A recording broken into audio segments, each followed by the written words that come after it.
Hello, everybody. Welcome back to the Red Devils Experience. How you all doing? Hope everybody's doing good. We got Manchester United update, Manchester United news. It's being reported INEOS are looking to raise 100 million in pure profit this summer, to go around financial fair play and get the restrictions that are currently being held on Manchester United. We're gonna get straight into that. Before we do, please smash the like button. It really helps. Thank you to everybody that usually does on the channel. We greatly appreciate it. And thank you for continuing to support this channel. We love you guys. We love this community we're building, and we're gonna keep growing. So thank you very much. And we're starting live shows soon. The next couple weeks, live shows will begin. So that's a positive. But let's get straight into this. It was reported by Pete Hall on Twitter. There's a whole article. Um, about how Manchester United are looking to do a clear out. INEOS are looking to do a clear out this summer, which is something that I think we all expected. It's something that we all know needs to happen, and it's something that we've all been asking for to happen. So, as it's been reported, INEOS are looking to sell Mason Greenwood, Scott McTominay, Alvaro Fernandez, and Hannibal Mejbri, which could raise up to 100 million in pure FFP profit. And I think this is pretty clear. What's been happening, which is why players like Hannibal are being loaned out with potential buyouts and stuff like that. And while we might not be happy about that because we argue, yes, there are other players at this club that should definitely be they've had their chances, they've failed their chances, they're paid too much money, they're not good enough, and they need to be moved on. Unfortunately, because the way the club was being run prior to INEOS, we find ourselves in this situation where this has to actually be done. Um, so it kind of sucks because yes, we want to see these younger players that really haven't had too much of a chance. But unfortunately, because the position the club finds itself in, this is something that we need to do if we're going to do a proper rebuild. If INEOS are going to do a proper rebuild, if INEOS are going to, rebuild the entire structure of the club, this is something that needs to be done. And they need to balance the books, and once you balance the books, you could go from there and not make the mistakes that we made in the past of overspending and overpaying players. But to get the books sorted and balanced, and allow INEOS to move forward with their plan in recruiting players and stuff like that, this needs to be done. And I think, for the short time that INEOS have, this January transfer window, because it really doesn't look like we're going to get anybody. If we do get somebody, it's going to be maybe a last minute loan for a striker. There was rumors about Karim Benzema, but those rumors have been dispelled by more credible sources saying that there's nothing going on there. The bigger one is Eric Choupo-Moting from Bayern Munich. So we're gonna keep our eye on that because we might be getting him on loan for 6 months. We desperately need a striker. We're gonna get into. I mean, we all know why, but there was some news that came out about Martial, and it just furthered the reason why we need to go and get a striker. Why, INEOS have to get somebody for Eric Ten Hag. I think it would be very unfair, um, to not at least get him a 6 month loan of somebody, and then expect him to try and turn this season around, doing it with one striker who is inexperienced to the Premier League and is a young guy. We need somebody experienced, somebody he can maybe learn some things off of, and just provide some cover, some backup, and take some of the responsibilities on his shoulder. But let's get back into this clear out that INEOS are proposing that they want to do. So for the summer prospect, it's looking like Lindelof, Sancho, Anthony, Eriksson, and Donny Van de Beek are also likely to be up for sale. Martial exit has been confirmed, and he is not getting a new contract. While the likes of Varane, Casemiro, and Maguire are uncertain over what their futures really hold, they do have high wages at the club. So they probably are being looked at as well. What do we do with these guys? Can we move them on? If we move them on, how is that going to help us? Who are the players that we can replace them with, and so forth. So I think those are options. Those three options, I think INEOS are considering. I don't think they've made an actual final decision on it. I think they're looking at the options available, which is what a club should always do. It's you have to look at all options available. You can't just put all your eggs in one basket. You need to be open minded. You need to look around and have different options available. This is how clubs operate well. Um, because you never know what's going to happen. You never know who's going to become available.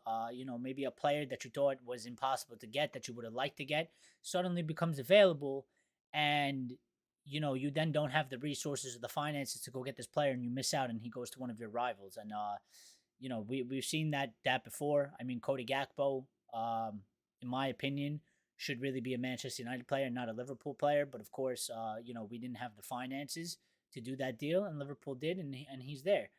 There's a lot of examples of players like that, and this is something that INEOS are looking to correct. They're gonna fix, and I'm looking forward to them doing this, because this is what we need to do if we want to be successful, and they know this, and this is their plan to go forward.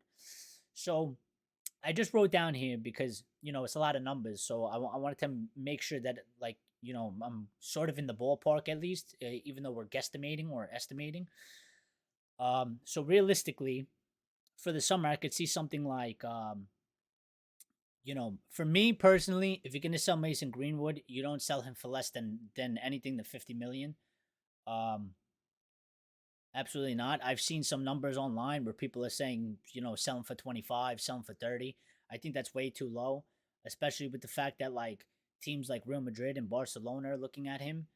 Um, whatever your opinion is of him, of his off-field issues, um, this is, at the end of the day, this is football, and the his price tag is about his on-field ability and his on-field performances, and he's still very young, and he still has, I think, some sort of a potential value for the future. So I think to sell him for 30 million, because I'm saying sell Scott McTominay for 30 million. So I don't think you can sell Mason Greenwood, who has still a higher ceiling and is a better performer, um, than McTominay, and you're going to sell McTominay for 30, and you're going to sell Greenwood for 30. There's a lot of interest in Greenwood. Let's be smart. Let's use that interest, and let's have these teams get into a sort of bidding war for him, and let's get as much money as possible. This isn't necessarily what I think. This is what I'm saying based off of what the club are looking to do, and it is being reported right now that the club are looking to sell Mason Greenwood. Um, so if they were to sell Mason Greenwood, I would say sell him for 50 million, or more. Do not sell him for less. Maybe throw in some clauses in there that raise the price even higher, so we could get more money in the future for sure. But Greenwood 50 million, Scott McTominay 30 million, Lindelof we could sell him for 15, 20 million, Hannibal 15, 20 million, Alvaro Fernandez 8 million. Put in future clauses, appearance clauses, winning whatever. Put it in, get some extra money out of it. Donny Van de Beek, you could probably sell him for like 10 to 12 million. Anthony, as of right now, probably 35 million, 30 million, which is a huge loss because we paid 80 something. And Sancho, 40 million. Um, especially because he's on loan and he's playing at Borussia Dortmund. So, the more he does, we could actually sell him for more. And somebody that hasn't really been mentioned, but I think needs to be moved on, and also adds into the pure profit, is Brandon Williams. Brandon Williams, I think he needs to be moved on. I don't think he's good enough. I don't think he's ever going to make it, into the first team. And he's kind of hanging around there, and he's getting paid um, almost 3.5 million a year in wages. So get rid of the 3.5 million in wages a year. Sell him for whatever fee you can sell him. That's pure profit plus the wages. That's something we need to do. Now, interestingly enough, if we remove, let me see here. If we get rid of Greenwood, McTominay, Lindelof, uh, Christian Eriksen,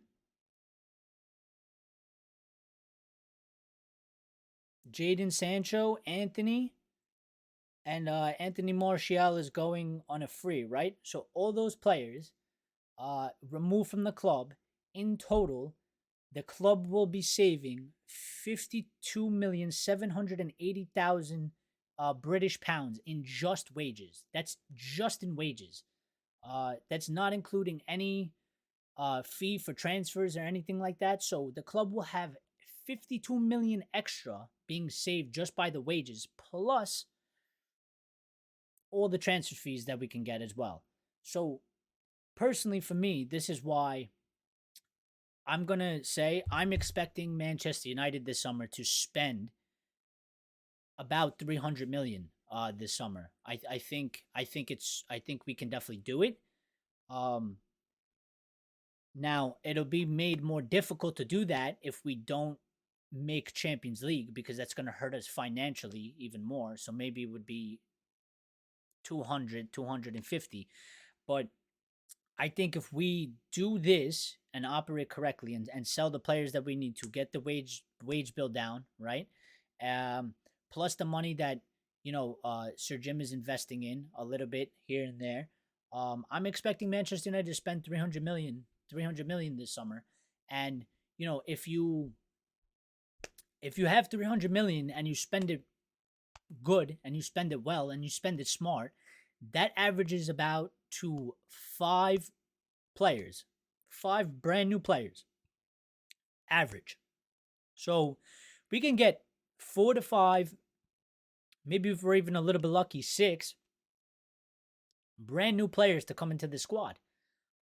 Just by selling all these players and um and spending wisely. So, and it would be something similar to like kind of what Chelsea did. I mean, Chelsea spent like 1 billion.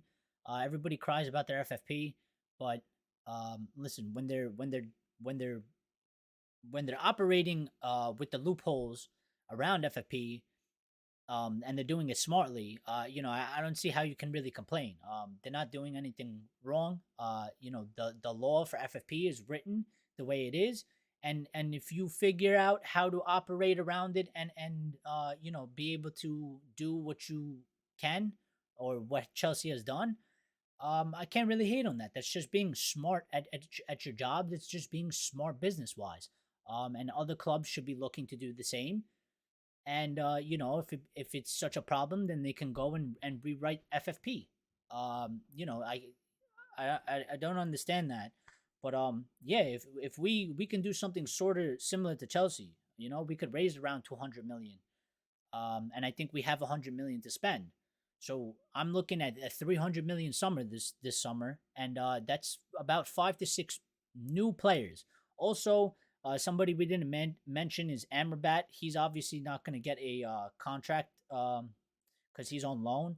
So he's another player that's he's getting paid like 3.3 million pounds a year in wages. So that also comes off the books. Um, so it's and then you have to think about the bigger picture, because it was reported the other day, even though I said it in the last video because it just makes sense. We've hired the CEO, Omar Barrada, right? So now Sir David Brailsford is looking to get in the director of football and head of recruitment is the next two positions that are coming in um, to start the ladder of the hierarchy, right? So if we have Omar Barrada, Dan Ashworth is name that keeps being linked with us, and Paul Mitchell is still um, he's still unemployed. He still hasn't gone anywhere. So I'm assuming he's coming. There was a rumor that he was going to go to Roma. I don't see why he would go to Roma when there's Manchester United. And there's this new project and this new regime running things, and so I think he's coming with us. Um, but potentially with Omar Barrada, Ashworth, and Mitchell in control of where that money goes, it could be an exciting summer, and definitely 100% because these guys know what to do with the money. They know what players are worth. They know, how to do deals properly, and they know football. These are football people, and they will operate and they will operate in a proper football manner, something we haven't been doing. So I think I think the changes, because we've been so bad and we've been not doing it well. I think the changes you're gonna see, they're gonna be super obvious, and it's gonna seem very very massive because it just we just haven't been doing it. But once we see it, I mean, they already shown little glimpses. The hiring of Omar Barada, nobody knew about this. Nobody heard anything. There was no leaks. There was no nothing. It kind of just came out of nowhere. It was a big surprise, even to people like Gary Neville. He didn't know. Real Ferdinand didn't know. These people have connections to Manchester United. They played for Manchester United. They're legends of the club. And they didn't even know it was happening. Um, so I think little things like that we're starting to already see, and as time goes on, it's just going to improve. And as we get more of these type of people in, and INEOS get more control and more authority, because in the next 2 weeks it is expected that they are going to be the Premier League's going to officially ratify the deal, which means then they will be able to come out and make full statements to the entire United fan base, public statements, and they could talk to the media more openly. So I'm looking forward to that because I want to hear what they say to us. Like I've stressed a lot in the past, it's something that is very important to me, and I know it's very important to a lot of our fans around the world, that we have somebody in charge at the club that speaks to the fans, lets us know what's going on, tells us what they're thinking, tells us the direction they're looking to take this club in, and just treats us like human beings and not like walking dollar signs or pieces of dirt like the Glazers have. Um, it's I think it's very important to communicate with us. I used to not hate, but I would be very jealous when you go on Twitter and you look, and the CEO of Bayern or whoever runs their club, he's making statements, he's telling them about transfers, he's telling them about the direction the club is going to, he's addressing the fans directly. The same thing with Borussia Dortmund. I think even some of the Italian teams like Inter or AC Milan, they've also had this. So there's a lot of clubs I know in Portugal. um Portugal, they elect their presidents. The fans elect the presidents. I think the same as in Spain. And these people, they communicate with the fans all the time. And they let the fans know what's going on. And I think part of the reason why we're in such a mess is because the Glazers never. I mean, they didn't communicate with people that worked at the club, let alone they're going to communicate with us. You know what I mean? They didn't communicate with their own employees, like the people that work for them. So they definitely were never going to communicate with us. But that's where, stories start coming out and nobody knows what's going on, and stories start running wild and rampant, and they don't shut it down. And then there's rumors all over the place, and it causes chaos, and it causes fighting within the fan base and arguments. And it's none of that is needed.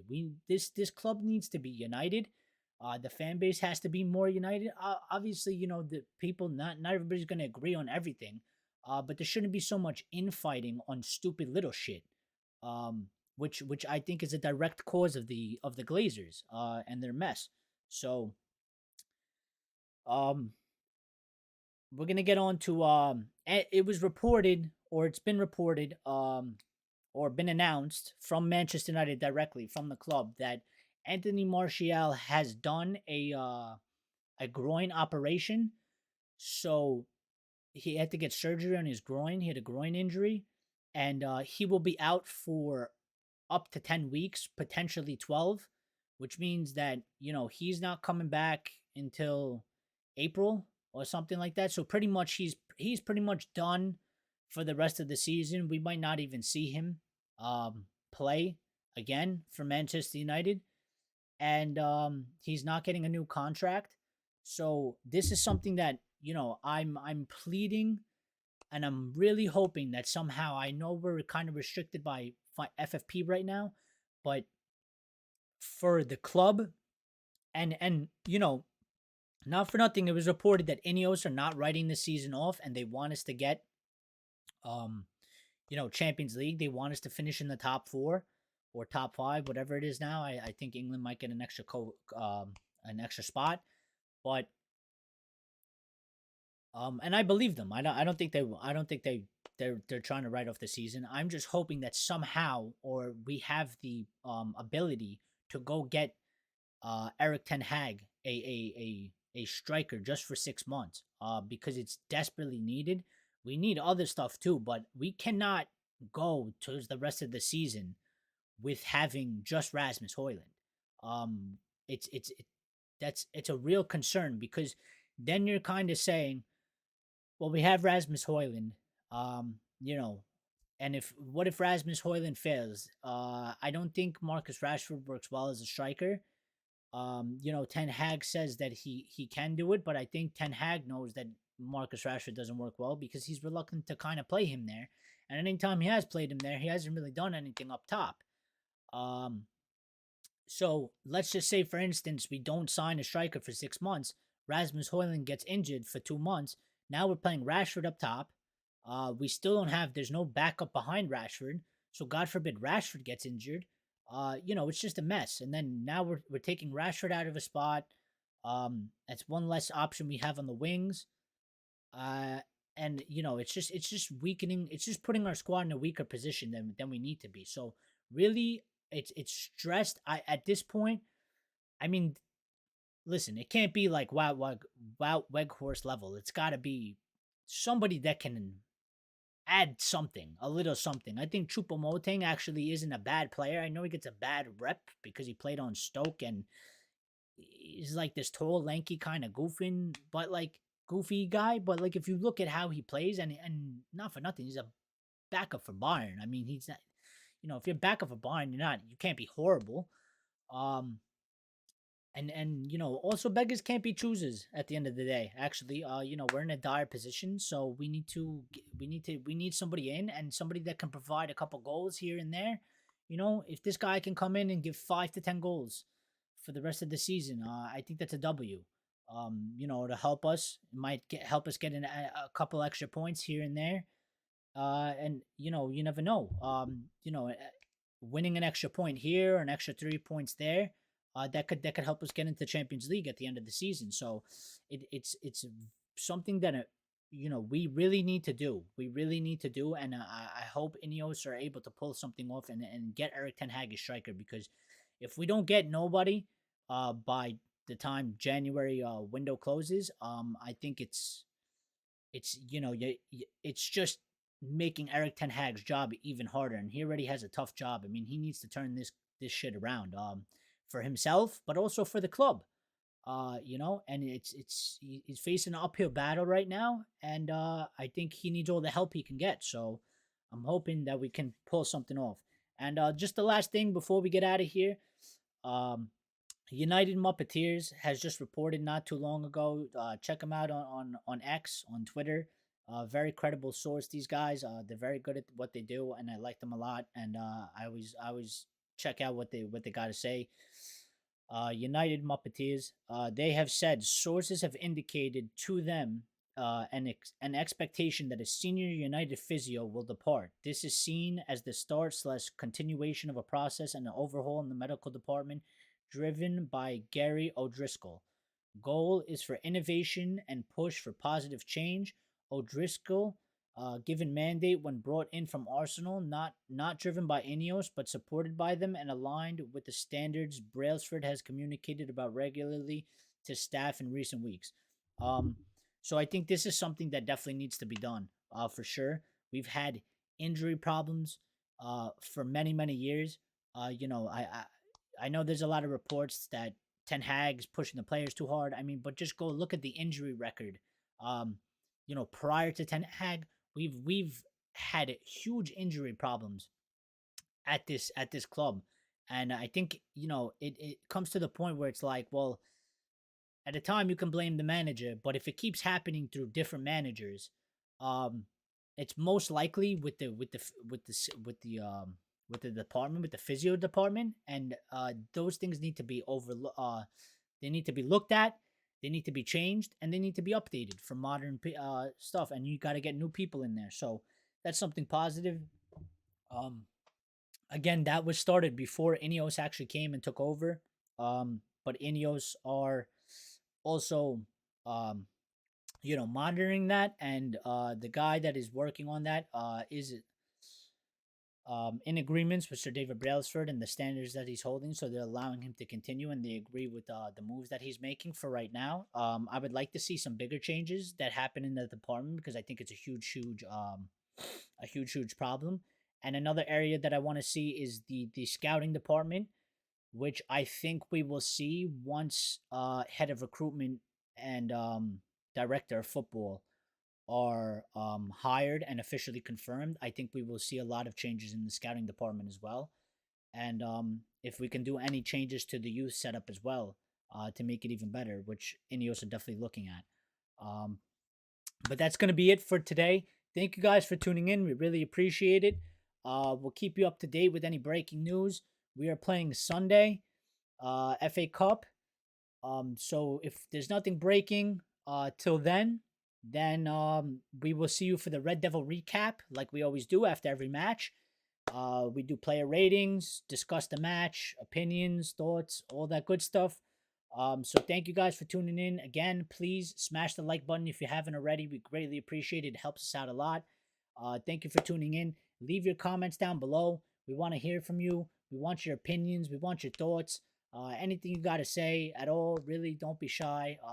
We love the interaction. Just be respectful about it. You don't have to agree with anything I say. Just try and be cool about it. Otherwise, have a good morning, good evening, good night from wherever you're watching. Thank you very much. We'll be bringing you another one shortly, like we always do. Until then, we'll see you later. Bye bye.